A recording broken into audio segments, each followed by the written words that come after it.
What's up guys, Houndish here, and today we're jumping in with some Destiny 2 news and updates. And so as always, Bungie give us some updates on issues with the game, bugs, glitches, future fixes, and things related to the updates this week. There are a couple of issues with weapons at the minute, so we'll touch on them. Plus there are a couple of minor extras for the Destiny 10th anniversary event that we should be seeing in September, and some teasers and supposed leaks about future Destiny 2 content. So, few bits to discuss today guys. As always, I hope you enjoyed the video, and now without further delay, let's get into it. And firstly, following the patch that we got this week, players were anticipating, hopefully, seeing a fix for things like Graviton Lance, or of course a whole other host of issues with the game. There was some disappointment that that wasn't there, but the D2 team said, today's update included fixes for Solstice Mementos and some Pathfinder objectives, but next week we have another hotfix planned to target fixes for Graviton Lance, Osmiomancy gloves, and some other issues. And of course for the Osmiomancy, cold snap grenades aren't returning the correct amount of energy. Then of course Graviton Lance has been affected by a glitch which is adjusting its rate of fire. That isn't intentional, but Bungie confirmed that they moved some things around behind the scenes to clean up old content and make what used to be one-off exotic weapon types a dedicated subfamily, which makes them easier to maintain. But unfortunately during the cleanup process, we accidentally removed something which needed to stay, and that was an additional intrinsic rate of fire scalar, and that's why Graviton Lance RPM has been affected. So an interesting insight into why that's happened. On top of that though, players have pointed out that the 20% melee damage increase for glaives doesn't appear to be in effect for ultras and bosses. That was another change that we got in the update last week, and D2 team said that they are aware and looking to fix in a future update. So a couple of minor things there. Otherwise, in relation to this week, of course, after the patch and finally getting back into the game, following a whole bunch of error codes, a lot of players found that their Guardian names have actually been changed and have been set back to a default where it's just called Guardian and then a handful of numbers. There's been a lot of speculation about it, whether Bungie have mass moderated names in the game or there was some kind of unannounced change, but the D2 team have now said we are tracking an issue where a high number of account names have been changed by our Bungie name moderation tool, and we're actively investigating and expect to have more information tomorrow, which of course will be today now, and that will include details on an additional name change token for all players. So it basically confirms that this is 100% unintentional. I'm not sure why that piece of moderation has automatically happened, but it probably has something to do with yesterday's update. And importantly, as they've said, they will offer a name change token for players. Hopefully that's something that will come pretty soon. I guess overall it's not a huge issue that players' names may be temporarily different, but if you're playing the game quite a bit, it's definitely frustrating. Even basic things like your clan mates or your friends being able to find you in the roster. Yeah, it's annoying more than anything. So be sure to keep your eye on the pinned comment down below, as if Bungie offer any additional updates, I'll be sure to put them there to keep you guys up to date. DMG also added though, apologies for the delay in communications. We always seek to acknowledge issues like this as soon as we can. And again, players should keep an eye out for additional updates, which hopefully we are going to see today.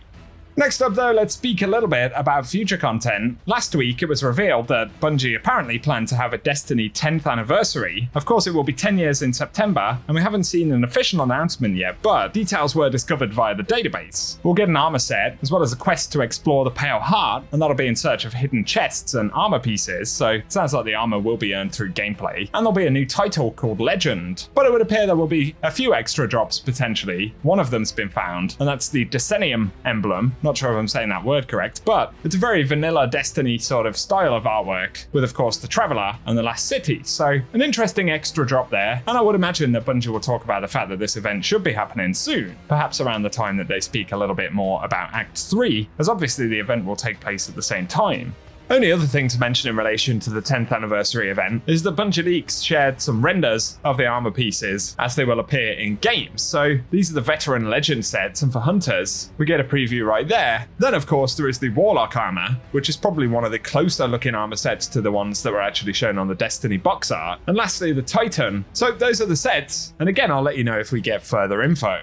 Otherwise though, let's get on to rumours and leaks, or supposed leaks about future content. There have been some words that have come from ex-Bungie employees or people close to the studio about loose plans for the future of Destiny, having less very significant expansions, but more sort of DLC packs, free content updates, and things like that. And apparently, according to Destiny Bulletin, the game is rumoured to be getting a new Crucible mode featuring vehicles like tanks, pikes, and interceptors. So that sounds somewhat similar to Combined Arms from back in Destiny 1, which would be interesting. online. And according to Liz via D2 Leaks, who has been a source for reliable information in the past, Bungie are looking to move away from 8 linear missions and one focused expansion story to more sort of separate storylines which build into each other. But also reportedly, there's a possibility of us seeing more destinations like the Pale Heart in future, where we unlock more of it as we progress, and more of the activity content is sort of built into the destination. There was a suggestion that we'd see something like 2 DLCs and 2 season-style drops per year, with seasons being entirely free, with the exception of pass rewards, and each of them looking to last around 6 months. But there's also a suggestion about a new seasonal loop, where we play a base level activity to earn seasonal gear, and after that, by completing higher level activities, we can earn higher scores and ratings, alongside higher power gear. And it also suggests, once again with a pinch of salt, that Bungie are looking to introduce something called a rally event, which would occur 2 times in a season, where you can only use seasonal weapons and armor in a week-long event that showcases new activities. And they say the focus will be on a fireteam activity, a PvP activity, and a sort of pinnacle activity. And obviously, if the rumors that have been reported on at Forbes and Bloomberg are true regarding Destiny's future content model, then something like this may just make sense. But these are certainly not confirmed and might not even be correct, but based on some of the sources here, these sound entirely possible. We'll just have to wait and see. It is worth adding, as we discussed a few days ago, that Bungie say they appreciate that players are concerned about the future of Destiny 2 given the recent news out of Bungie, but they essentially added that they are committed to the content plan and that they'll plant a flag with a discussion around what the future of Destiny 2 will look like at some point in the relatively near future. And so obviously we look forward to that as to whether the structure that Bungie have sort of outlined here will actually work. As I discussed in a video a few days ago, I think a lot of that is going to center around the quality of the content, because yes, we may be getting less content than what we've seen over the past few years, which is a shame, but at the same time, the game right now is 10 years old, so if we continue to see actual content drops for it, in itself that is a positive thing. The one thing I think the game can't do, and Bungie can't do, especially if they move into this sort of model, is to put the game on a kind of autopilot. Having a little bit less in itself isn't necessarily the end of the world, but we are going to have to see some high quality content in order to continue to engage players, as well as innovations, revamps around a lot of the systems in the game, and overall new reasons to be excited to continue to invest into Destiny. I think that's going to be critically important. Give us any impressions you have about those ideas in the comment section, but for today guys, that's what we've got to speak about. So as always, I hope you found the video useful. If you have, a rating below really helps us on the channel. Also be sure to get subscribed and I'll keep you posted with more Destiny content. But otherwise, thank you for tuning in, and I hope you guys have an awesome day.